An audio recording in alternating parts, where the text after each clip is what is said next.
Para a última etapa, portanto, do nosso congresso, teremos agora a conferência de encerramento, intitulada A Transcendência na Visão do Tribunal Superior do Trabalho. Para nos brindar, convidamos para compor a mesa Dr. Alexandre de Souza Agra Belmonte e a desembargadora diretora da Escola Judicial do Tribunal, Maria Inês Corrêa de Cerqueira César Targa, que assume a palavra. Boa tarde a todos. Eu comecei com emoção e termino agora com mais ainda, porque tudo neste congresso deu certo. Tudo foi mais do que bem realizado. Quando a gente pensa numa coisa tão grandiosa como essa, primeiro, há uma série de providências. É sempre improvável, por exemplo, que alguém não tenha um resfriado, que alguém não se atrase. Neste congresso, tudo conspirou a nosso favor. Então, a minha primeira palavra é de gratidão. E agora, nós vamos colocar uma cereja nesse bolo tão maravilhoso que nós construímos nesses 2 dias em que estivemos juntos aqui, compartilhando tantas emoções, tantas boas lições, não é? Todas as pessoas que escolhemos para que estivessem aqui nesse congresso são pessoas que nos inspiram. E elas se mostraram realmente inspiradas e inspiradoras. E assim também vamos continuar. Mas eu queria contar que acho que em 1999 ou 2000, portanto, há muito tempo atrás, e continuando a falar que as escolas de magistratura fizeram muita diferença na minha formação pessoal, eu estive nos Estados Unidos com a Escola Nacional da Magistratura, com a ENM, que é vinculada à Associação dos Magistrados do Brasil. A Associação dos Magistrados do Brasil, para quem não sabe, é a maior entidade do mundo a congregar juízes. É a entidade que congrega o maior número de magistrados. E ela, a cada 2 ou 3 anos, realiza uma viagem de estudos para que a gente conheça outros sistemas jurídicos e se inspire com eles. E nesta viagem, que ocorreu, acho que no começo do ano de 2000, nós tivemos oportunidade de conhecer a Suprema Corte Americana e aí verificar, num outro contexto, não é? Como funciona a transcendência. 3 juízes da Suprema Corte em uma sala fechada, que seria impensável no nosso sistema, onde todas as decisões são públicas, ou, em regra, as decisões são públicas e todas são fundamentadas. Eles escolhem o que é relevante, o que será por eles analisado. Hoje, a gente tem esse princípio da transcendência sendo aplicado ao nosso sistema, onde é impensável o número de ações impostas aos ministros e aos desembargadores nos tribunais, não é, ministro? É uma coisa assim, é algo que até nos assusta.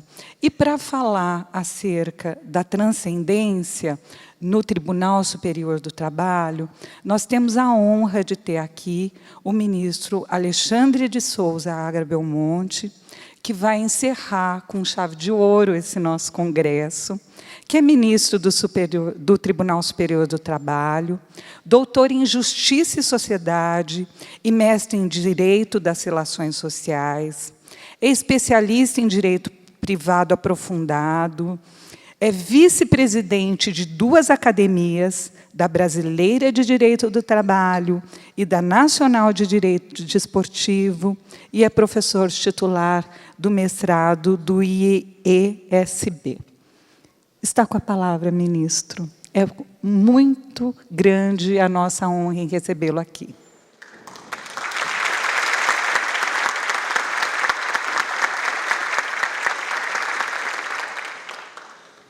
Muito boa tarde a todos.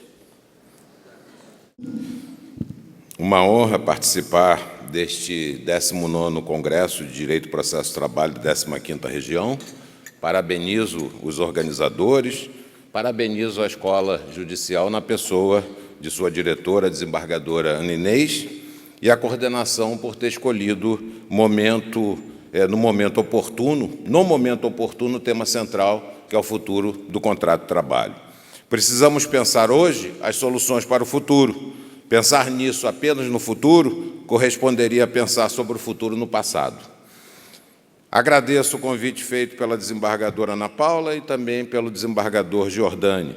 Cumprimento os colegas magistrados, advogados, procuradores, professores, estudantes e os demais presentes. A temática central, ela acaba passando pelo tema da automação, que é a principal preocupação no momento. Ao mesmo tempo em que a automação racionaliza a produção, ela também suprime postos de trabalho, e o que torna incompatível a quantidade e a forma como se dava a inserção do trabalhador nas empresas. As novas tecnologias, ainda por cima, influem no gosto do consumidor, porque tornam descartáveis o que era ontem objeto de desejo. Celulares de ontem ficam empoeirando nas prateleiras, a velocidade da internet muda do dia para a noite. Isso faz com que as empresas não trabalhem mais com estoques e prefiram, inclusive, atuar por meio da internet. No Brasil, esse efeito é ainda mais perverso, porque se os trabalhadores não estão suficientemente qualificados para os postos ainda existentes de trabalho, também não estão preparados para os postos de trabalho e o modo de produção surgidos em razão da automação. Até hoje, a proteção à automação sequer foi regulamentada. O Siqueirinha aqui falava que falta política. É verdade. Em 1992, o então senador Fernando Henrique Cardoso apresentou um projeto de proteção à automação regulamentando o texto constitucional. Esse projeto andou e agora, em 2009, ele foi arquivado pelo Congresso, e a justificativa do Congresso foi que os efeitos da automação eles já tinham sido absorvidos pelo Brasil em 1980. O que falta mais, além de política? A curto prazo, crescimento econômico. Sem crescimento econômico, não há geração de empregos, evidentemente. E a médio e longo prazos faltam educação e gestão pública para lidar com as novas tecnologias e incrementar a oferta de serviços. Basta dizer que o Brasil, que tem raras belezas naturais, não sabe ganhar dinheiro exatamente onde a automação não funciona e que poderia estar gerando postos de trabalho. Aonde é isso? No turismo. Há anos o Brasil está estagnado no número de pessoas, de estrangeiros que visitam o país, e também no número de brasileiros que rodam o país. Nesse tema, no entanto, ele é de racionalização processual na Corte Superior Trabalhista, que é a transcendência. Esse instituto, para muitos, ainda é desconhecido e, para nós mesmos, ministros, uma novidade que nós precisamos depurar e enfrentar. Primeiro, precisamos pensar no papel do Tribunal Superior do Trabalho. Ele tem uma missão constitucional, a competência dele é velar pela interpretação uniforme do direito objetivo e também o controle de sua aplicação em todo o território nacional. Ele, ordinariamente, desempenha essa função por meio do julgamento de dois recursos. Um é o recurso de revista e o outro é o recurso de embargos. O recurso de revista ele tem por finalidade afastar as violações da lei federal e da Constituição e também pacificar a jurisprudência em relação às decisões proferidas pelos diversos regionais e frente à jurisprudência da seção de dissídios individuais, súmulas do Tribunal Superior do Trabalho e também súmulas vinculantes do Supremo Tribunal Federal. O recurso de embargos é um recurso interno, que visa pacificar a jurisprudência interna do Tribunal Superior do Trabalho, ou seja, a jurisprudência das turmas, que já julgaram os recursos de revista, pacificando a jurisprudência dos regionais. Vamos falar do recurso de revista, porque ele é que enseja a transcendência. O recurso de revista ele visa dar uniformidade às decisões dos regionais, segundo a interpretação do Tribunal Superior do Trabalho e do Supremo Tribunal Federal às questões trabalhistas, e manter íntegra, portanto, a aplicação do direito objetivo. Quanto ao Supremo Tribunal Federal, nas questões trabalhistas, estou falando das questões constitucionais. E esse apelo, esse recurso de revista, ele tem por função o controle da aplicação da lei, no que corrige violações da lei federal ou da Constituição, e também o controle da jurisprudência. São as duas funções do recurso. Ou seja, controlar a jurisprudência ajustando as decisões regionais a uma só interpretação, a fim de que se tenha uniformidade nacional, e também ajustando as decisões regionais à jurisprudência já pacificada no TST, porque se havia divergência e essa divergência já foi pacificada pelo TST, não é crível que, em processos posteriores, as decisões venham a contrariar essa jurisprudência já pacificada, ou pacificada por súmulas vinculantes do Superior Tribunal Federal, que o próprio TST a elas tem que se ajustar. Para sanar ou resolver divergências, que são os pressupostos intrínsecos do recurso de revista, né? O recurso de revista é um recurso de natureza extraordinária, então ele é cabível numerus clausus. Ele só cabe se, por exemplo, tiver divergência entre tribunais ou tiver violação da lei federal ou da Constituição, ou contrariedade à súmula do TST ou súmula vinculante do Supremo Tribunal Federal. É para isso que esse recurso serve. Ele não serve para outra finalidade, ele não serve para rever fatos e provas. Ele não serve para discutir a justiça da decisão enquanto interpretação de fatos e provas. A justiça da decisão, sim, mas por outro ângulo de análise. É preciso, então, que o recurso atenda para que se adentre nos pressupostos extrínsecos ou de cabimento, é preciso que ele atenda aos pressupostos extrínsecos, ou seja, a regularidade de apresentação desse recurso. Uma vez regular, vai se verificar, então, se estão presentes as hipóteses de cabimento. Uma vez presentes as hipóteses de cabimento, o recurso, então, será apreciado. Se for, por acaso, com base em divergência, vai se verificar qual é a melhor interpretação, se é a interpretação do Tribunal X ou a interpretação do Tribunal Y, segundo a ótica do TST. Se o problema for de violação da lei federal ou da Constituição, vai se fazer a correção. Mas não bastam o cabimento e a presença, dos pressupostos extrínsecos e intrínsecos de admissibilidade. O recurso de natureza extraordinária, como disse, ele não tem por função rever a decisão. Não é essa a função dele. A função dele não é rever a justiça da decisão que foi proferida em segundo grau. Por que eu digo isso? Porque a parte ela tem direito apenas ao duplo grau de jurisdição. Ela não tem direito a um terceiro grau de jurisdição para que a decisão que já passou pelas varas e que já passou pelos regionais, ela seja finalmente revista. Não é essa a função do recurso extraordinário e muito menos é essa a missão do Tribunal Superior do Trabalho. A função do Tribunal Superior do Trabalho é de uniformizar teses para que elas sejam aplicadas de maneira uniforme no território nacional. Sendo assim relevante para essa uniformização de teses a escolha dos processos para que o Tribunal Superior do Trabalho possa cumprir a sua missão. Logo, o recurso precisa ser dotado de questão relevante o suficiente para merecer o exame pelo Tribunal Superior do Trabalho.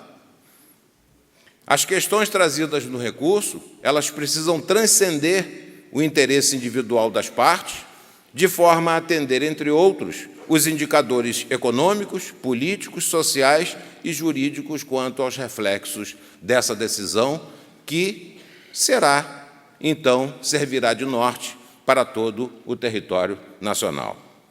Eu achava que eu era ministro, que era Deus, mas agora disseram que eu transcendo, né? Eu vou além.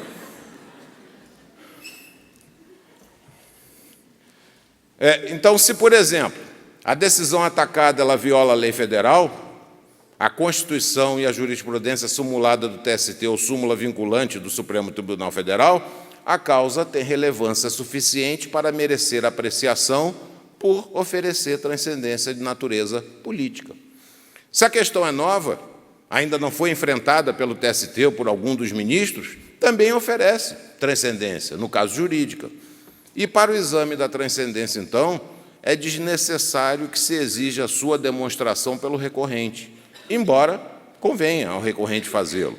As razões da relevância da apreciação do recurso para as partes envolvidas e para a coletividade. A regra da transcendência também é aplicável aos recursos adesivos dependentes do recurso principal. Bom, qual é a natureza jurídica da transcendência? Aqui nós vamos acabar falando de inúmeras questões. Nos termos da lei, a lei é clara, ela diz que deverá ser feito exame prévio se a causa oferece transcendência. Se é exame prévio, e se logo em seguida fala a lei dos pressupostos extrínsecos e intrínsecos, é porque é um exame prévio a esses pressupostos extrínsecos e intrínsecos. O legislador não usa palavras desnecessárias. Quando ele diz uma determinada coisa, é porque ele quer uma determinada interpretação e um determinado efeito. Se é prévio a tudo, é antes de tudo.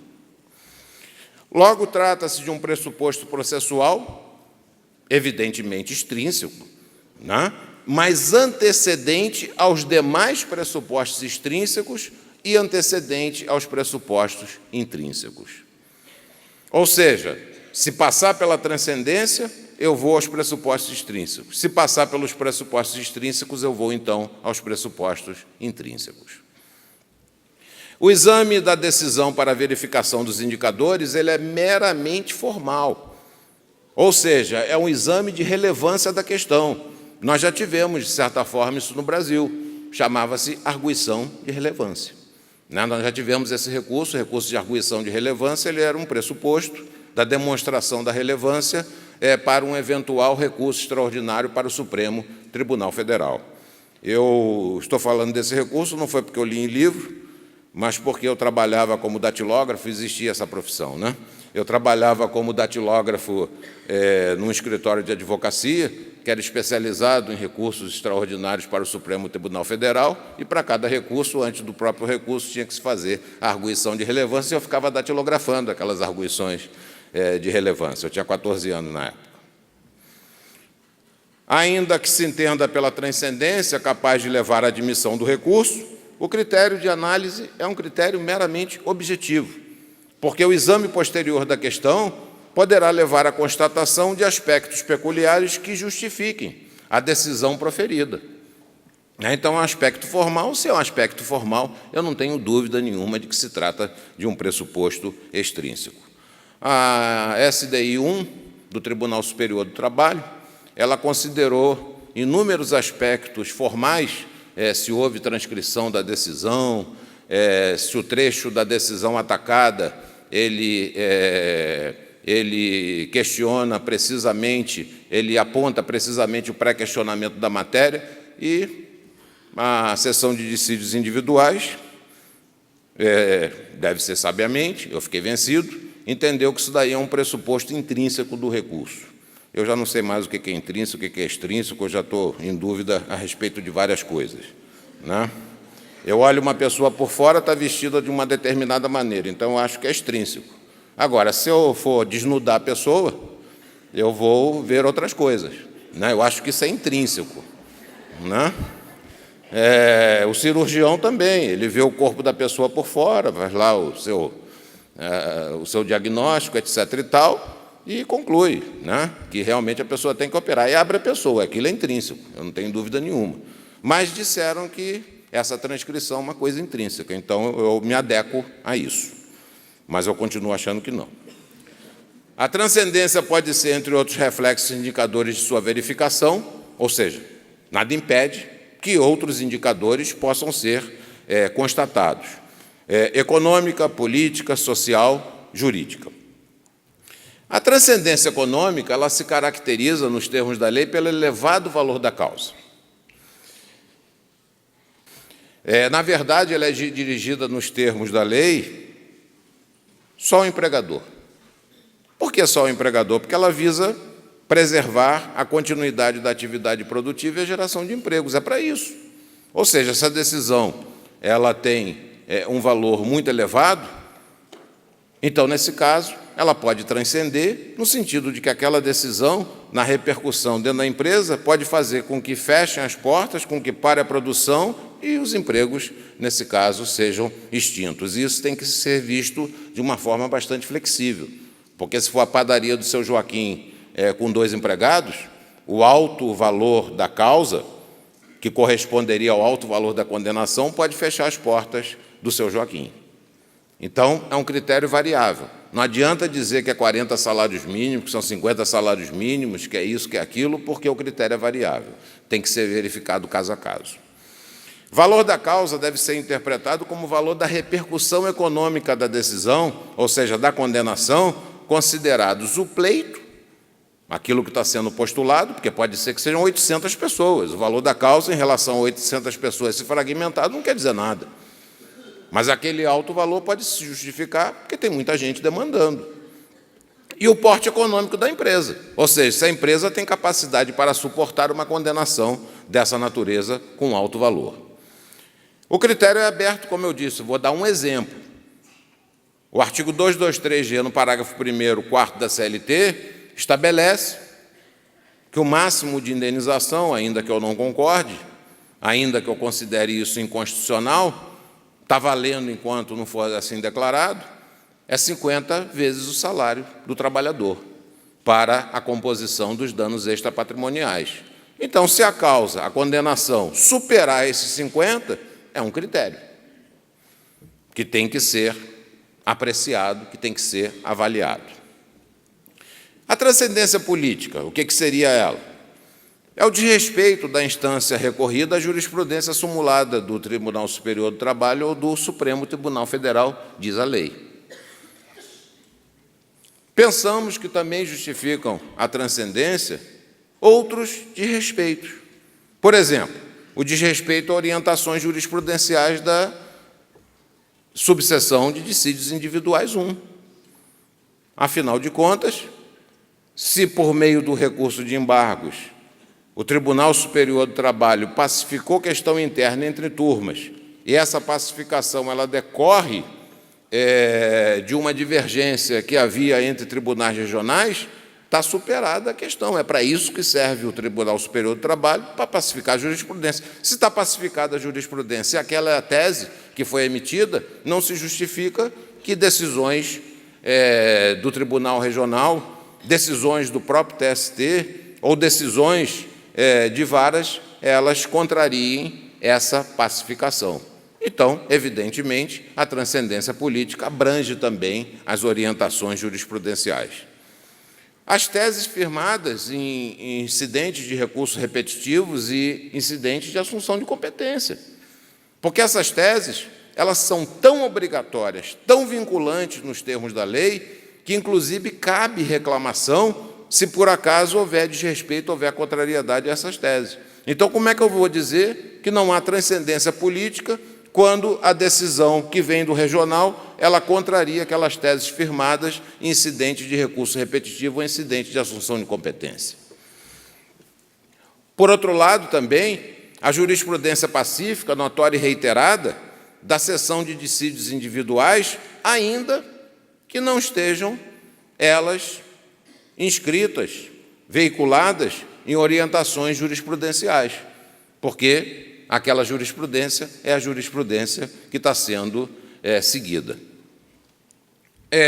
Também, outra hipótese, que não está na lei, mas que deve ser interpretada extensivamente, suspensão derivada de repercussão geral, ou então suspensão por incidente de recurso repetitivo ou incidente de assunção de competência.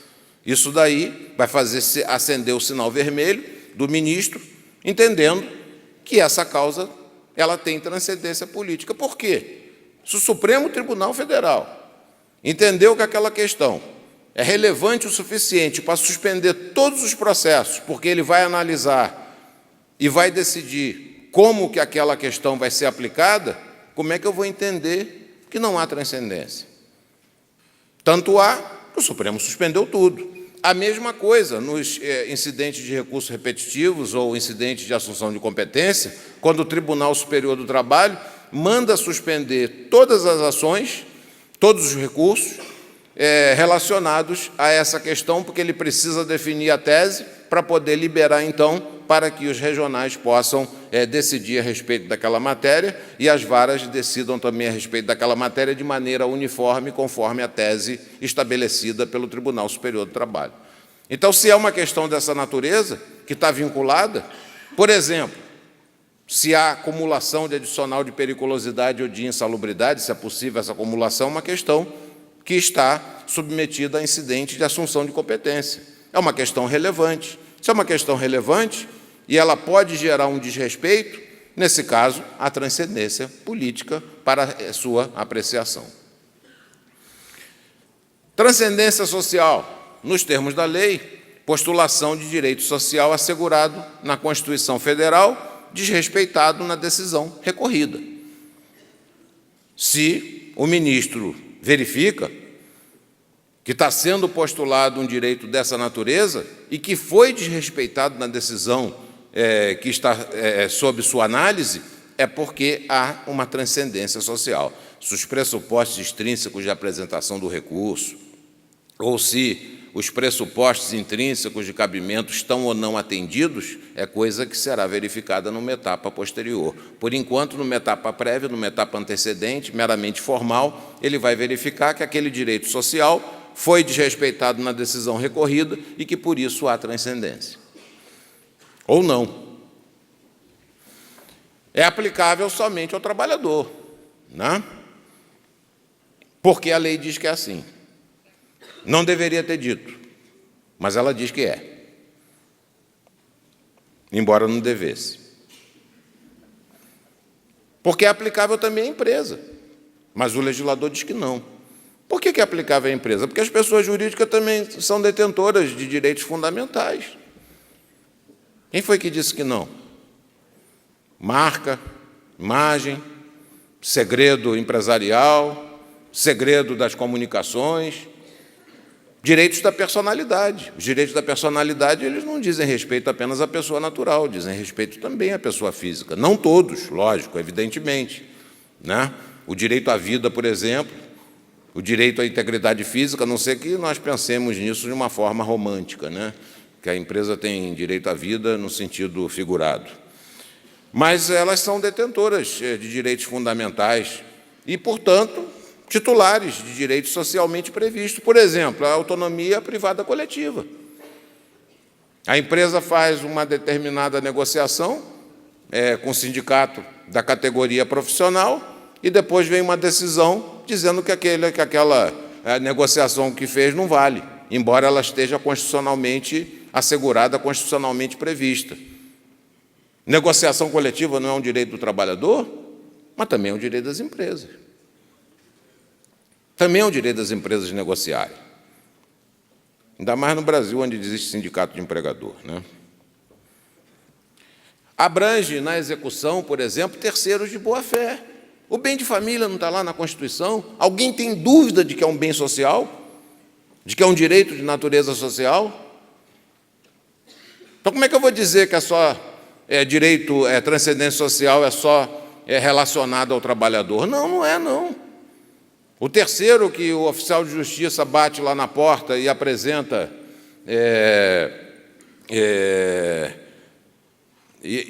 apresenta ali, no caso, o título correspondente de apreensão do bem, é um direito de natureza social, que merece a atenção do magistrado, para que o magistrado verifique que ali existe uma causa que precisa ser, neste primeiro momento, avaliada pelo Tribunal Superior do Trabalho. Os direitos sociais, aí sim eu entro neles, são os previstos no artigo 6º a 11 da Constituição Federal, aí são aqueles do trabalhador, 10 do ato das disposições constitucionais transitórias, as estabilidades transitórias, enquanto não for regulamentado o artigo 7º1 da Constituição Federal, já vão lá mais de 30 anos e cadê que se regulamenta, e os reconhecidos na legislação infraconstitucional, porque está lá no artigo 7º caput, que além daqueles direitos, outros que possam impactar em melhoria das condições sociais do trabalhador. E a gente encontra na legislação infraconstitucional direitos desse tipo, por exemplo, cotas. Cotas de deficientes físicos ou não, ou, cotas de menores aprendizes, né? Então, você está aí diante de direito social. E também na jurisprudência. Eu mesmo, numa determinada decisão, em 2015, estendi à mãe adotante, que tinha recebido o bebê com 1 dia de idade, a estabilidade da mãe gestante. Ou seja, entendi eu, na interpretação analógica, que se a mãe gestante tinha direito à estabilidade, a mãe adotante teria direito à mesma estabilidade. Lógico que não seria desde a concepção, seria desde o recebimento da criança até 5 meses após esse recebimento, fazendo, então, a aplicação da analogia. Quando fazemos por analogia, não é ativismo judicial, porque não é uma criação a partir do nada. Aqui, no caso, existe uma norma, e nós vamos usar uma norma que serve para aquele caso, porque o efeito será o mesmo diante do fato social. Analogia legis, que é permitida pelo artigo 8º da Consolidação das Leis do Trabalho, né? Que as decisões da Justiça do Trabalho, elas devem seguir os princípios gerais de direito, analogia, usos e costumes, direito comparado, etc. e tal, de maneira que nenhum interesse de classe ou particular se sobreponha ao interesse público. Está na lei, eu apenas usei a lei. Muito bem, isso é um direito social. Havia previsão na legislação infraconstitucional do salário maternidade, mas não havia previsão da estabilidade, e, por isso, a trabalhadora foi despedida, e eu entendi que havia estabilidade e mandei, então, reintegrar. Em 2017, acabou que isso virou lei, e foi estendido em relação à mãe adotante. E aí o legislador utiliza determinados critérios que ele considerou os adequados em relação ao tempo, né, ou à idade em que se recebe a criança. Bom, mas é um direito social. Também, assim, os direitos inespecíficos, aqueles que são aplicáveis a todos, não apenas aos trabalhadores, né? Liberdade de expressão, liberdade de crença. Eu não falo de liberdade religiosa porque você pode ter a crença de que não crê em nada, né? Então, não seria liberdade religiosa. Nada impede que você seja ateu, agnóstico, coisa parecida, e que você não creia, né, em determinadas coisas ou em nada. É possível. Então, liberdade é de crença, de não ter crença também. Mas é um direito que está assegurado no artigo 5º da Constituição. Como também você tem o direito de ir e vir, ou seja, de se locomover e de circular. Como você tem a intimidade, vida privada, né, honra, imagem, e vai por aí afora.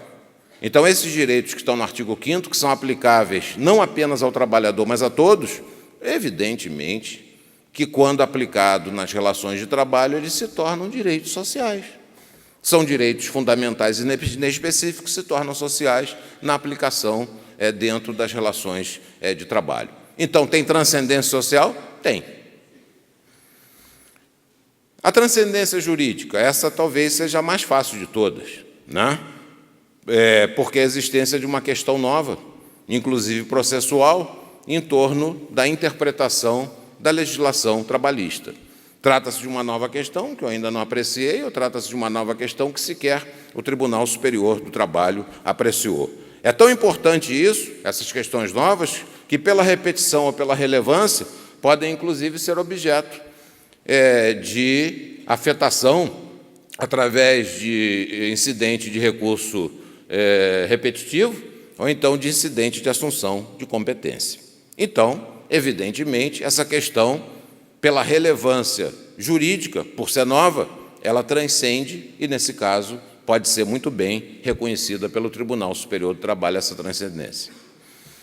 Nada impede que os indicadores de transcendência ocorram de forma cumulativa, ou se apresente de forma distinta nos vários capítulos da decisão submetida a julgamento. Nós temos essa peculiaridade no processo do trabalho, ou seja, a quantidade de postulações, a quantidade de capítulos da decisão, né? Se está se discutindo se é devido ou não é devido o aviso prévio, se o aviso prévio proporcional é devido apenas ao empregado ou se é devido ao empregador, isso é um capítulo da decisão, que vai ter uma fundamentação. Se está sendo discutido ali um problema relacionado a férias, porque o trabalhador recebeu benefícios previdenciários por mais de 6 meses, se por conta desses benefícios ele perde ou não perde direito de férias, é outra fundamentação, é outro capítulo da decisão. Então, nós temos, muitas vezes, chega lá no Tribunal Superior do Trabalho, determinados processos em que nós temos que decidir inúmeras matérias, né? Ou seja, inúmeros capítulos da decisão. Isso quer dizer o seguinte, nós temos que verificar a transcendência, a questão da transcendência em relação aos vários capítulos da decisão. Pode ser que, num determinado capítulo, você tenha mais de uma transcendência. Pode ser que em outro capítulo você não tenha nenhuma.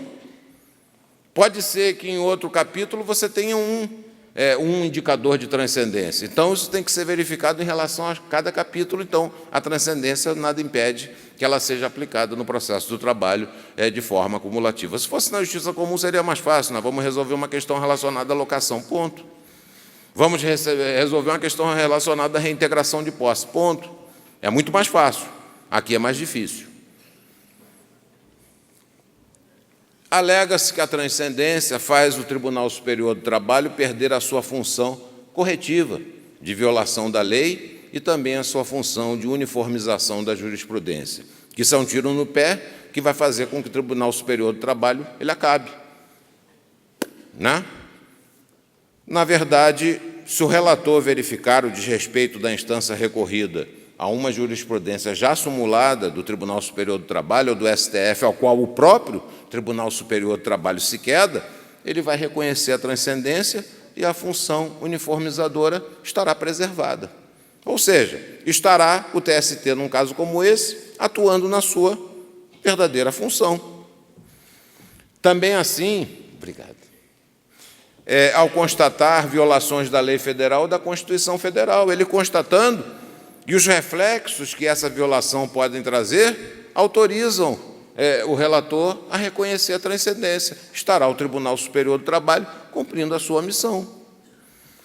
Por outro lado, os indicadores de transcendência eles são meramente referenciais e não se limitam aos reflexos econômicos, políticos, sociais e jurídicos. Pode ser que o relator encontre outros indicadores de acordo com a sua subjetividade, com a sua discricionariedade, que justifiquem que aquele processo possa ser escolhido para julgamento. Então, uma nova visão, uma nova mentalidade, uma mentalidade não apenas de racionalização, como também de verificação da importância, né, do papel do Tribunal Superior do Trabalho. Para que o Tribunal Superior do Trabalho serve? É essa a verificação que se deve, então, fazer. Ele não é um tribunal de revisão de fatos e provas, ele é um tribunal destinado a estabelecer teses que vão ser, nesse caso, aplicadas em todo o território nacional. A mesma coisa acontece com o Supremo Tribunal Federal em relação a determinadas questões constitucionais, quando ele entende que ela tem repercussão geral, suspende tudo, a fim de analisar aquela questão. Uma vez analisada aquela questão, estabelecida aquela tese, nesse caso, então, aplicado em todo o território nacional. Está para ser aprovado um dispositivo muito parecido com esse para o Superior Tribunal de Justiça. Isso não é, de forma alguma, e eu digo isso, a chamada jurisprudência defensiva, no sentido de limitar o número de processos que chegam ao tribunal. É limitação, sim, acaba sendo, mas não pela razão da jurisprudência defensiva, e sim para que se resgate o verdadeiro papel do Tribunal Superior do Trabalho. O exame prévio de transcendência. E aí a gente começa a verificar, a partir daí, por que eu estou falando isso.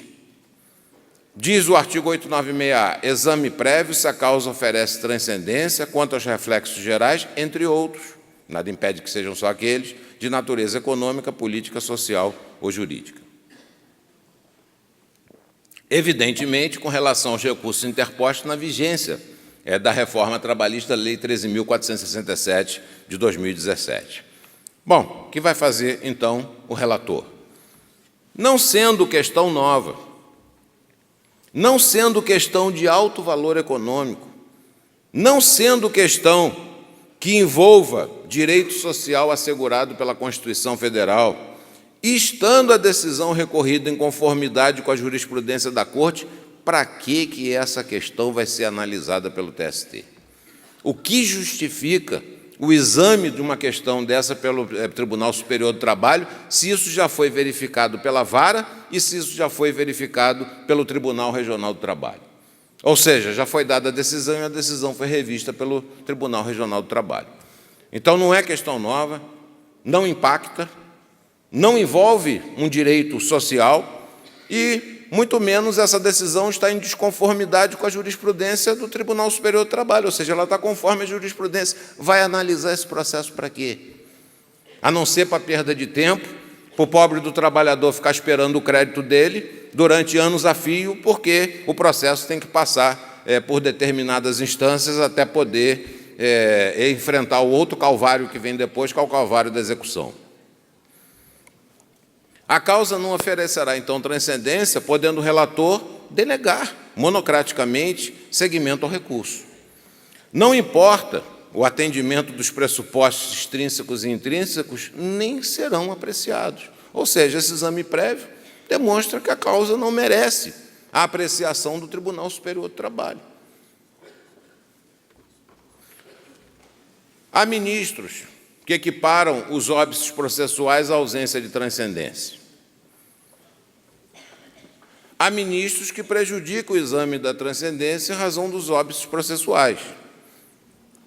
A negativa de prestação jurisdicional previamente embargada e regularmente apresentada, ela antecede, evidentemente, e nos termos da lei, o exame da transcendência, porque aí diz respeito à integridade da jurisdição, ou seja, a prestação da jurisdição.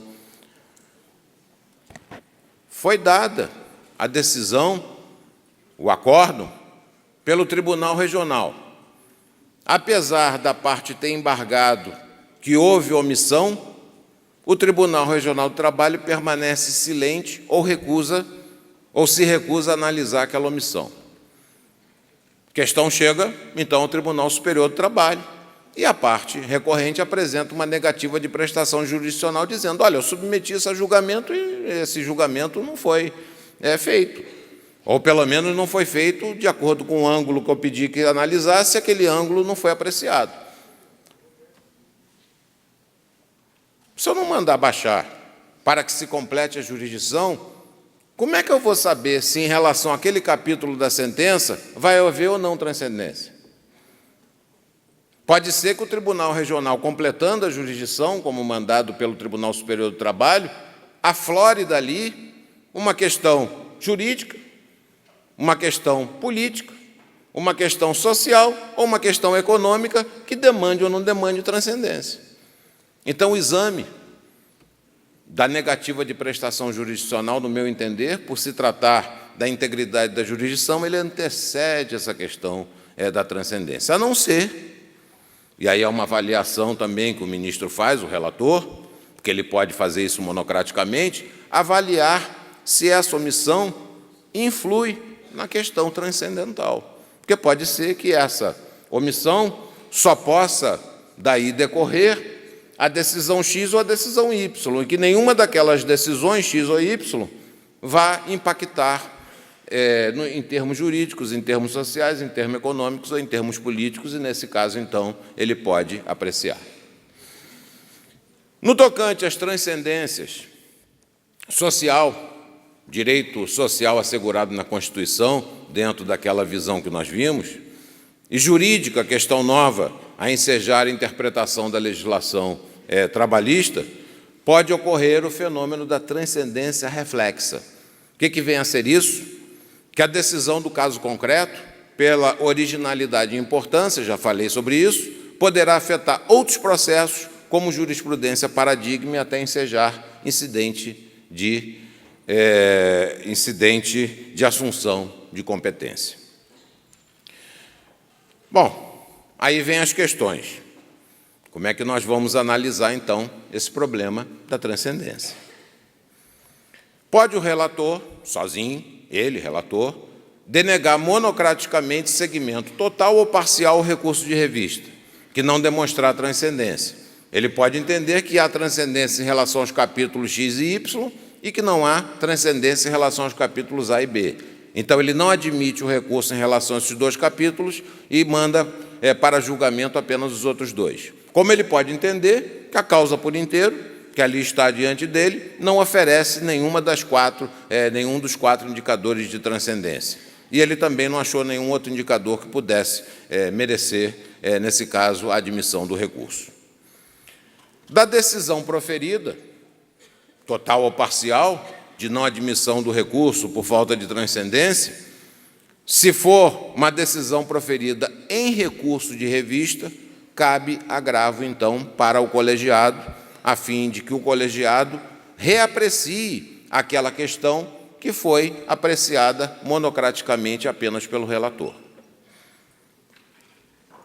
O recorrente, nesse caso, diz a lei, ele pode realizar sustentação oral sobre a questão da transcendência, objeto do agravo, que foi levado para exame colegiado, durante 5 minutos em sessão.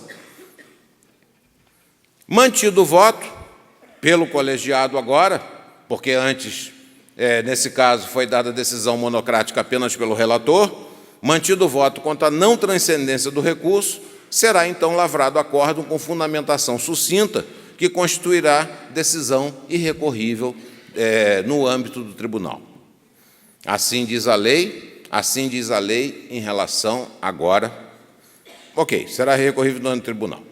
Caso a decisão do relator não venha a ser mantida, ou seja, o relator fica vencido, o processo volta ao relator para exame formal e material do recurso de revista, o que demonstra, aliás, que é um pressuposto extrínseco, porque se fosse intrínseco, o relator perdia a relatoria. Ele não perde a relatoria, num caso como esse, porque era uma questão meramente formal. Muito bem. Pode o relator ou a turma, o relator monocraticamente, ou a turma na sua composição, decidirem pela intranscendência em sessão. O relator propor, eu botei pode o relator, não, seria a turma, né? Pode o relator propor e a turma acompanhar, ou a turma, se o relator já manda o processo diretamente para a turma, sem dar decisão monocrática, decidirem pela intranscendência apenas em sessão. Quer em recurso de revista, quer em agravo de instrumento de recurso de revista, por isso a IRR. Neste caso, não caberá recurso de agravo, porque a decisão já é colegiada. Ou seja, eu tenho um agravo de instrumento, onde eu tenho que verificar a questão da transcendência, porque a lei assim determina. Eu posso apreciar aquilo monocraticamente ou posso mandar para a sessão. Eu tenho um recurso de revista, onde eu também tenho que apreciar. Eu posso apreciar monocraticamente ou posso mandar para a sessão. Se eu apreciar monocraticamente o recurso de revista, da decisão cabe agravo. Certo? Se eu mandar para a sessão, todos já estarão ali julgando, porque é o colegiado e não relatou monocraticamente, não cabe agravo. É simples assim. O agravo é para quê? É para merecer o exame pelo colegiado. Mas se eu estou mandando para a sessão, o colegiado já está decidindo, acabou, não tem agravo. A decisão é irrecorrível. Pode qualquer componente da sessão arguir, na hora, a intranscendência. Ou seja, o relator julgou transcendente e mandou para a sessão. Mas pode ser que um dos componentes da turma entenda que, em relação ao ponto X ou em relação a todos os capítulos da sentença, não há transcendência. E ele levanta a questão de que não há transcendência. E o relator, inclusive, fica vencido nessa questão, em sessão. Neste caso, se por acaso qualquer componente da turma arguir a intranscendência, o que acontece? O advogado terá 5 minutos exclusivamente para sustentar a transcendência. Aí, uma vez o órgão deliberando a respeito como questão preliminar, o advogado terá, então, se for o caso, 10 minutos para poder fazer a sua sustentação, se por acaso aquela situação for considerada como de transcendência. Diz a lei, é irrecorrível no âmbito do tribunal. Se é irrecorrível no âmbito do tribunal, não cabe embargos para a SDI. É isso, me parece. A decisão de agravo. Qual decisão de agravo? O juiz decidiu monocraticamente, não admitindo o recurso por falta de transcendência, e, nesse caso, então, a parte ingressou com agravo para que o colegiado apreciasse aquela questão da transcendência que não foi admitida. Foi dada a decisão, mantendo a intranscendência, e, nesse caso, então, é irrecorrível no âmbito do tribunal a decisão desse agravo, já julgado pelo colegiado, da inadmissibilidade do recurso de revista por falta de transcendência. Da mesma maneira, a decisão da turma sobre a intranscendência diretamente no recurso de revista, aquilo que eu falei anteriormente. Aí eu pergunto, transita logo em julgado e a baixa automática? É essa pergunta que todos os ministros estão se fazendo dentro do Tribunal Superior do Trabalho. E os servidores também, os assessores de ministros. E os advogados também. E eu também. Ou seja, se é irrecorrível, transita logo em julgado e a baixa automática seria, na verdade, intuitivo. Uma coisa irrecorrível, não tem um recurso, transita em julgado. Cabe o quê? Ação rescisória. Né? E se transitou em julgado, vamos descer o processo. O problema é que as coisas não são assim tão simples. No caso do parágrafo 4º, não cabe recurso interno, ou seja, não cabe recurso no âmbito do tribunal. O parágrafo 4º ele diz respeito a recurso de revista, onde se discute a transcendência. Mas pode caber recurso extraordinário para o STF. Está dizendo que não cabe recurso dentro do tribunal, mas não quer dizer que não cabe recurso fora do tribunal. Não vai ser por afronta ao princípio da colegialidade. Porque, nesse caso aqui, nós estamos diante de um recurso de revista, né, que foi julgado em sessão e que o colegiado já se debruçou sobre ele. Pode ser outra coisa qualquer, cerceamento de direito de defesa, sei lá. Embora o STF tenha jurisprudência no sentido de que, de pressuposto processual, não cabe recurso. Então, certamente, o recurso não vai partir do Tribunal Superior do Trabalho para o Supremo Tribunal Federal, porque vai ser brecado no próprio Tribunal Superior do Trabalho. Mas nada impede que a parte externamente consiga, de certa forma, que aquela decisão seja apreciada pelo Supremo Tribunal Federal se envolver questão constitucional. Cabe de ofício ou a requerimento da parte correção de erro material. Artigo 897-A, parágrafo 1º da CLT. Não cabe recurso, mas cabe pedido de correção de erro material. Por exemplo, eu considerei que não há transcendência naquele caso, nenhuma. Inadmitiu o recurso por falta de transcendência. E aí a parte chega para mim e fala o seguinte: Excelência, o senhor não admitiu o recurso, mas essa questão está suspensa lá pelo Supremo Tribunal Federal em repercussão geral. Poxa, se está suspensa pelo Supremo Tribunal Federal em repercussão geral, é porque essa questão tem transcendência, já nem sei mais qual é a transcendência, jurídica, política, já estou até confuso agora, essa altura do... essa questão... ela tem transcendência porque da decisão proferida pode haver contrariedade à decisão do próprio Supremo Tribunal Federal, que mandou suspender tudo exatamente para que não houvesse contrariedade. O que eu vou dizer? Eu vou, nesse caso, anular os atos que eu pratiquei daquela decisão de que não havia transcendência, porque há transcendência, e vou corrigir o erro material. Isso é um erro material que pode ser corrigido. Essa é uma questão. Cabem embargos de declaração? E aí que vem um problema. Embargo de declaração é recurso? Durante muito tempo se discutiu se os embargos de declaração têm ou não têm natureza recursal. Depende. Os embargos de declaração têm dupla função. Eles têm uma função sanatória, no sentido de sanar dúvida, obscuridade. Então, ele tem realmente essa função de sanar problemas que possam, esse tipo de vício que possa ocorrer na sentença. E essa função sanatória não é uma função recursal. Sem dúvida nenhuma, não é. Ainda que se diga que é. O problema do direito é esse, é quando ele se afasta da realidade e dá uma solução diferente para aquele caso daquela que seria intuitiva. Mas quando os embargos de declaração eles têm por finalidade resolver uma omissão, nesse caso ele é um recurso. Eu estou recorrendo para o mesmo órgão que prolatou a sentença e estou dizendo, a tua decisão não está completa, ficou faltando alguma coisa.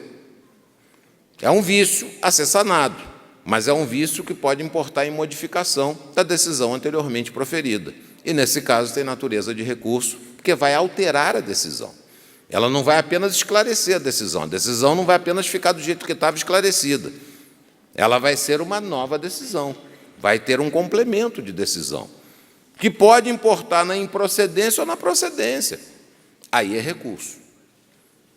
Aí nós estamos diante dos embargos de declaração com natureza recursal. E por isso, porque pode influir na sentença, na decisão que foi dada, é que eu preciso intimar a parte contrária para que a parte contrária se manifeste em 5 dias a respeito daquela questão. Mas cabem, então, embargos de declaração? Aí nós temos que interpretar a lei. A gente sabe que dentro da interpretação da lei foi uma das únicas coisas boas que o positivismo deixou, né? A interpretação da lei quanto às fontes e quanto aos meios de interpretação gramatical ou literal, interpretação lógica, interpretação teleológica, interpretação sistemática, interpretação histórica, e vai por aí afora, todas aquelas formas de interpretação, e, finalmente, quanto aos resultados, a interpretação extensiva, a interpretação redutiva, a interpretação declarativa, etc. Né? E essas interpretações elas não são feitas de forma estanque. Ou seja, às vezes não basta a literalidade da lei, nós temos que verificar aquela literalidade dentro do sistema. Ou seja, dentro do instituto que nós estamos analisando ou dentro do sistema como um todo, dentro do ordenamento ou coisa parecida. Encontrar o verdadeiro sentido da lei nem sempre é fácil. Mas a interpretação sistemática e a interpretação lógica, elas precisam ser analisadas. E o fato é que existe um artigo 897-A, está lá na CLT, quem abrir a CLT vai encontrar esse artigo, ainda que não goste dele, e vai estar escrito nesse artigo que caberão embargos de declaração, aí fala lá um monte de coisa, admitido efeito modificativo da decisão, nos casos de omissão e contradição no julgado, e manifesto equívoco no exame dos pressupostos extrínsecos do recurso. Essa lei é específica para embargos de declaração, para recorribilidade por meio de embargos de declaração, em todos esses casos aqui, inclusive quando houver manifesto equívoco no exame de pressupostos extrínsecos do recurso. Então, ele se sobrepõe sistematicamente ao artigo correspondente da transcendência. Então, embora diga que é irrecorrível, a não ser por embargos de declaração, porque a lei assim o diz. A não ser que nós entendamos que a decisão da transcendência ela seria uma decisão de pressuposto intrínseco, o que eu acho bastante complicado. Se entender assim, tudo bem, não cabe embargo de declaração. Mas se entender como se deve entender, de acordo com a lógica, de acordo com a realidade, e não por invenção jurídica, e não por achômetro, nós vamos entender que é cabível embargo de declaração, ou que são cabíveis embargos de declaração, porque a lei assim o diz que são. Ponto. Também é irrecorrível a decisão monocrática do relator, que, em agravo de instrumento para destrancar recurso de revista, né, devia ser a IDRR, agravo de instrumento, não, AIPDRR,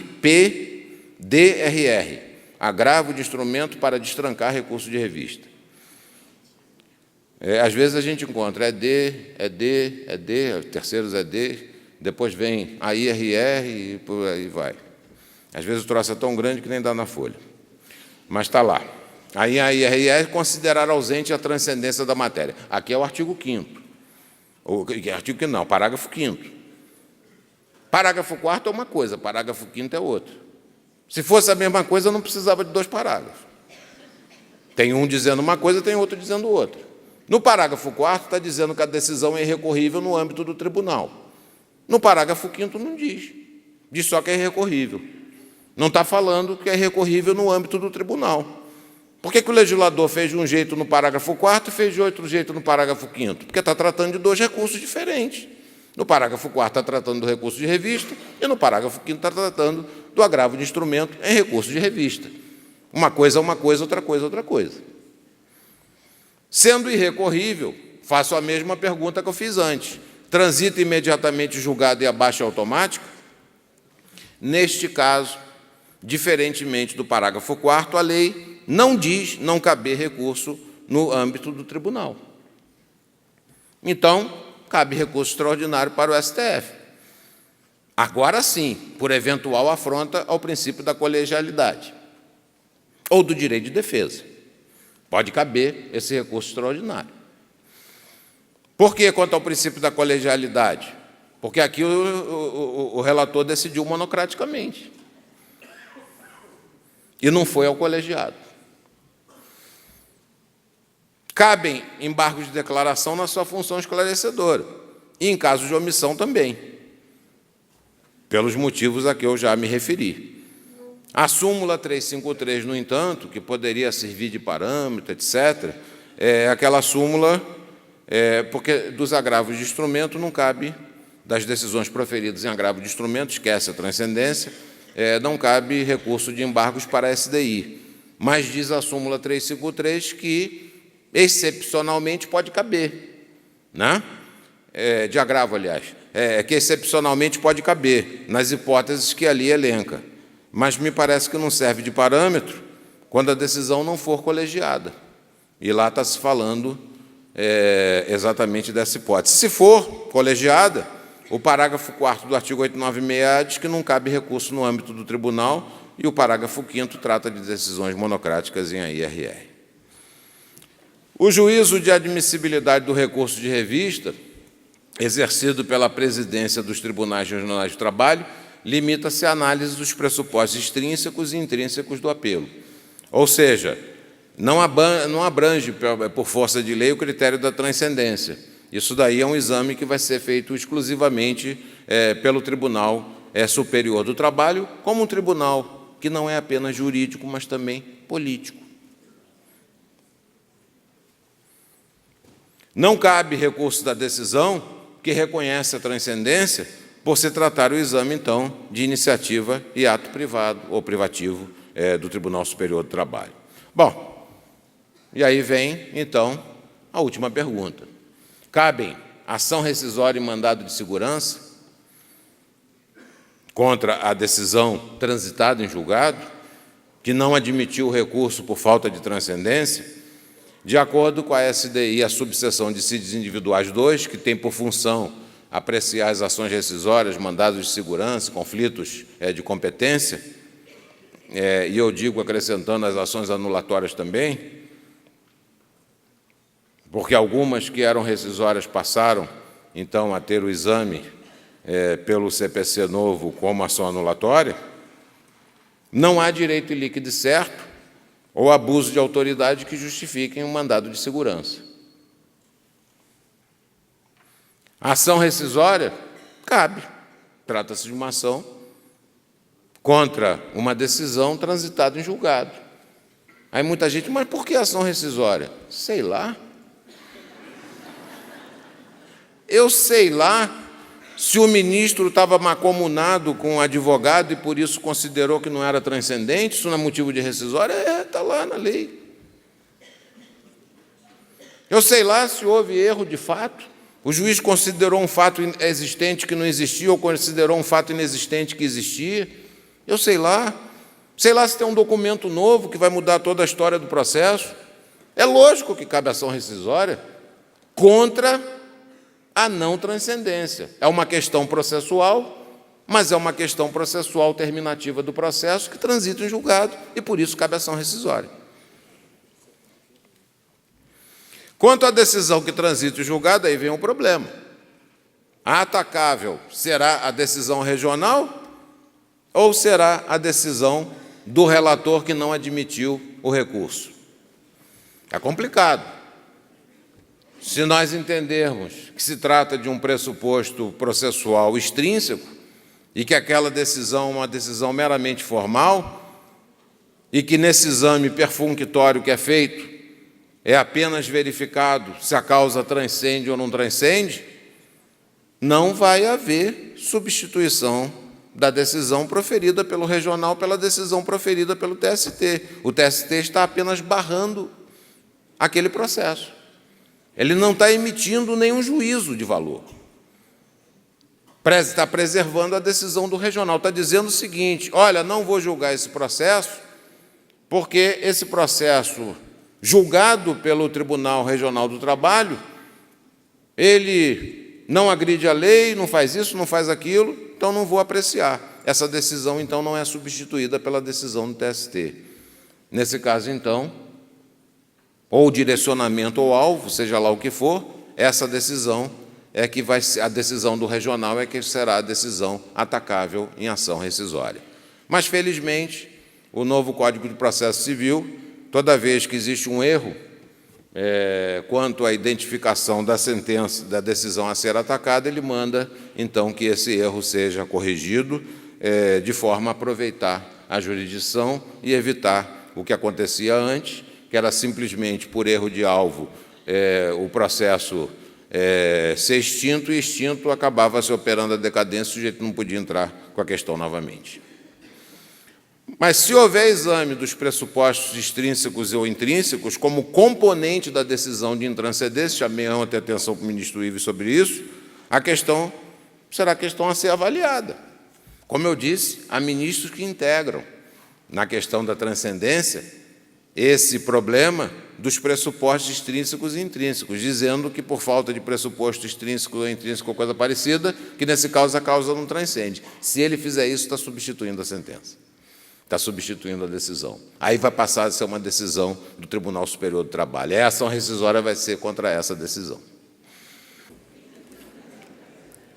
Muito bem. Espero que, com isso, eu possa ter trazido mais dúvidas, né? Porque, quando a gente traz soluções, a coisa fica sem graça. O bom é quando a gente traz mais dúvidas em relação àquelas que a gente tinha. Cada vez que eu olho isso daqui, e cada vez que eu mesmo falo, eu percebo que eu mesmo passo a ter outras dúvidas, né? Eu estou aqui precisando realmente transcender de forma a poder superar as dificuldades que eu estou tendo em relação a esse instituto. Mas estou tendo as dificuldades em relação ao instituto apenas porque é um instituto novo, que traz uma série de questionamentos, inclusive quanto à função do Tribunal Superior do Trabalho, quanto à função de um Tribunal Superior do Trabalho no tocante à sua missão. Me parece que é um novo paradigma, né? E um paradigma que veio para ficar, que já existe no Supremo Tribunal Federal, que passa a existir no Tribunal Superior do Trabalho e que vai passar a existir, cada um com o nome, no Superior Tribunal de Justiça. Num é repercussão, no outro é transcendência, no outro é não sei o quê, mas, na verdade, nós estamos falando, em síntese, de um mesmo instituto. Eu espero, e agradeço novamente a participação e a honra de aqui estar, que nós possamos encontrar verdadeiras soluções para o Brasil. E, com certeza, vocês são as pessoas que vão encontrar ou ajudar a encontrar essas soluções. Antes da reforma trabalhista, nós tínhamos 13 milhões de desempregados. Depois da reforma trabalhista, nós temos 14 milhões de desempregados. No tempo em que tínhamos a legislação antiga, de 2005 a 2013, o Brasil praticamente não tinha desemprego. Vivendo agora a legislação nova, o Brasil está com 14 milhões de desempregados. Qual é a diferença? Crescimento econômico. Sem crescimento econômico, não há geração de emprego. Se não há geração de emprego, não há absorção. Mas, além dessa questão, é preciso que o trabalhador brasileiro ele esteja educacionalmente preparado para poder ocupar os postos de trabalho. Também não devemos ficar com toda aquela preocupação de que a máquina vai substituir o homem totalmente, como salientou aqui o professor João Léo Amado. A secretária eletrônica não substituiu a secretária física. O porteiro eletrônico não substituiu o porteiro físico. Ambos convivem. É verdade que o robô nas indústrias substituiu o homem, mas é uma questão de acomodação social. Acabamos de ver aqui que o Brasil é um país que poderia estar ganhando muito dinheiro e dando muitas oportunidades no setor de serviços, se tratando de turismo. E isso não está sendo absorvido pela sociedade, falta gestão de política pública. Por outro lado, a educação vai fazer com que o trabalhador esteja preparado para se sobrepor à automação. Alguém precisa cuidar disso e ter novas ideias. Falta no Brasil tecnologia. Nós somos exportadores de carne. Em 2005, Japão, Estados Unidos, Coreia do Sul e Reino Unido exportaram em conhecimentos 3,5 vezes o que o Brasil exportou em soja e derivados. Então, nós somos exportadores de matéria-prima. Nós não estamos preparados tecnologicamente. Apesar de vários dispositivos constitucionais falarem sobre essa forma de aproveitamento, inclusive produtividade para o trabalhador, remuneração por produtividade para o trabalhador. Então, é preciso que nós encontremos soluções, não apenas tecnológicas, de oferta tecnológica, de superação da tecnologia e de proteção à automação. Para cada emprego que se perde em razão da automação, a gente deveria fazer recolocação no mercado de trabalho. Não a recolocação daquele trabalhador, mas preparar aquele trabalhador para uma outra função, como existe em outros países. Nós temos aqui o seguro-desemprego sem contrapartida. O sujeito não precisa provar que está sem emprego ou coisa parecida, que está procurando emprego. A empresa também está totalmente descomprometida com ele. Despediu, está despedido, etc. Não é por outra razão que o Brasil é o segundo lugar mundial em rotatividade de mão de obra. Ou seja, o trabalhador permanece 2 anos no emprego e daqui a 2 anos ele está em outro, e nos 2 anos seguintes ele está em outro, e assim por diante. É assim que funciona. Porque nós não temos qualquer tipo de motivação para a despedida. Precisamos, sim, reformular o contrato de trabalho? Precisamos. A empresa, hoje em dia, não precisa, muitas vezes, ter o trabalhador durante 365 dias por ano. Ela não precisa ter o trabalhador lá encostado esperando uma nova licitação, esperando um projeto novo, quando aquele já acabou. O consumo, e a nossa sociedade de consumo, faz com que os bens que eram importantes ontem não sejam mais hoje. E a empresa tem que se adaptar a essas variações de mercado. Não é só o trabalhador que sofre, não, a empresa também sofre. Tínhamos a contribuição sindical. Aí a gente fala, não, mas deve estar tudo bem para o trabalhador, porque ele não faz greve. Então, está uma beleza. A gente vê pouquíssimas greves no Brasil. Mas por que a gente vê pouquíssimas greves no Brasil? Porque os sindicatos recebiam contribuição obrigatória. E eles tinham dinheiro. E nunca se preocuparam, porque tinham contribuição obrigatória, em fazer fundo de greve. Nós tivemos, no tempo do governo Sarney, se eu não me engano, inúmeras greves aqui no Brasil. Mas elas acabavam, sabe por quê? O trabalhador morria de fome. Imagina, o sujeito fazer greve sem ter meio de sustento, como é que ele vai fazer greve? É a mesma coisa agora. Talvez agora, com a extinção da contribuição sindical, os sindicatos passem a se preocupar com a questão do fundo de greve. Enfim, são questões tormentosas, de adaptação do contrato de trabalho aos novos tempos, dos efeitos correspondentes, aquele contrato tradicional de trabalho por tempo indeterminado, né? Princípio da continuação, da continuidade do contrato de trabalho, com todas as suas alterações, etc., tudo isso vai acabar sendo revisto. Por exemplo, na falência e na recuperação de empresa, e a lei antigamente falava em concordata, isso não trazia nenhuma influência para o contrato de trabalho. O contrato de trabalho continuava. Então, a empresa falia, mas a lei dizia, lá com todas as letras, que toda vez que falisse e que aquela unidade produtiva fosse comprada por alguém, que haveria sucessão. Ou seja, o empregado, ou seja, aqueles débitos trabalhistas passavam para quem comprasse a empresa falida. Alguém comprava a empresa falida? Não. E se fraudava, porque pegava tudo aquilo que correspondia à unidade produtiva e ia vendendo unitariamente para evitar que aquilo fosse um acervo, um todo. Não era fraude que se fazia antigamente.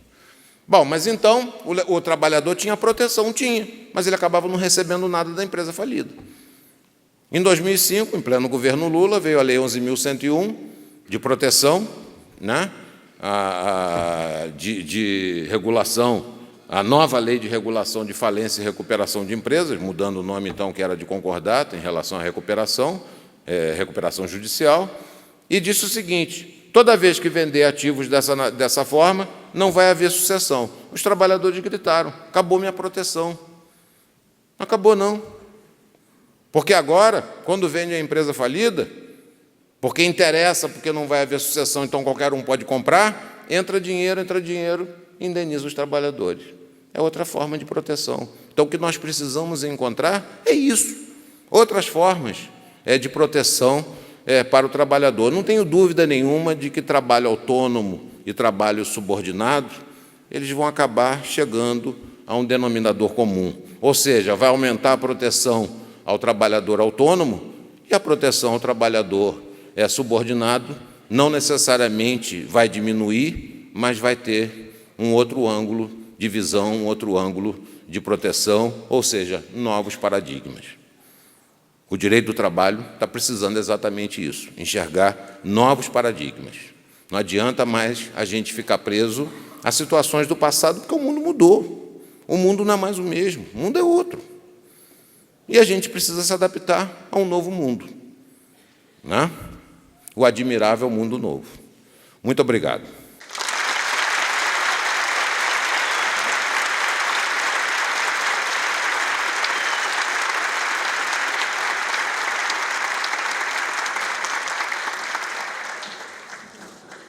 Essa questão abordada com tanto bom humor, com tanta precisão, com tanta simpatia pelo ministro Agar Belmonte, foi a única que gerou, para uma perguntinha, cabe embargos de declaração? Veio uma folha todinha para contextualizar a pergunta. E ela foi extremamente bem respondida. Nós estamos chegando às 18h30 de uma sexta-feira, com esse plenário lotado ao final do nosso congresso. E não poderia ser melhor, ministro, porque o fazemos deixando a todos uma mensagem de paz, de confiança no futuro, de esperança de dias melhores, de confiança nas instituições, principalmente no judiciário, de esperança de um mundo mais includente, de que tudo o que fazemos deve ter como pano de fundo a centralidade do ser humano. Eu me orgulho imensamente em integrar essa instituição que está promovendo esse conclave. Eu nela estou, ministro, há 28 anos, não é? Que serão completados nesta semana que ingressa. De idade, né? Assim fosse. Não. Estou bem velhinha, né? Mas muito feliz, porque acho que posso, a cada dia, aprender. E foi isso que fiz aqui nesses 2 dias. E isso me renova. Aprender me renova. E o senhor foi instrumento desse aprendizado. Ao final de uma sexta-feira, pude aprender com uma questão tão complexa com a sua brilhante palestra. E isso me renova extremamente. Isso me dá vida. E é isso que nós esperamos, com esse congresso, fazer com colegas magistrados que aqui estão do Brasil todo, que muito nos honraram com as suas presenças, com advogados, com estudantes. Nós tivemos, nessa edição, pela primeira vez, um call for papers, que foi uma das coisas que me trouxe assim, muita emoção também, ver estudantes se interessando em participar, em estudar, em apresentar, não é, novos pensamentos. Portanto, é uma honra trabalhar nesse regional, hoje capitaneado pela doutora Gisela Moraes, que realiza administração compartilhada, ética, transparente, firme, mas extremamente amorosa no trato com os servidores, com os juízes e servidores aposentados, muitos dos quais nos honraram aqui nesse congresso com as suas presenças. Com juízes substitutos, com juízes titulares, com os desembargadores, tendo como foco o jurisdicionado e a celeridade e a efetividade da prestação jurisdicional. É isso que nós queremos realmente fazer. Eu agradeço a todos os integrantes da comissão organizadora desse congresso. Solicito que aqueles que estiverem presentes venham aqui a esta mesa. Eu acho... Onde está a doutora Laura? Doutor Bosco está aqui presente? Não? São... Alguns colegas já precisaram. Olha, a doutora Ana Paula está aqui, me lembrando que primeiro eu preciso devolver a palavra ao mestre de cerimônias, que eu estou atropelando todo mundo, mas não tem problema, é a minha emoção. Tá bom? Então, eu vou devolver a palavra para o mestre de cerimônias. Roberto. Não é? Aliás, gente, ele está... desde 2002 fazendo esse congresso, né? Ele é a alma desse congresso. Então,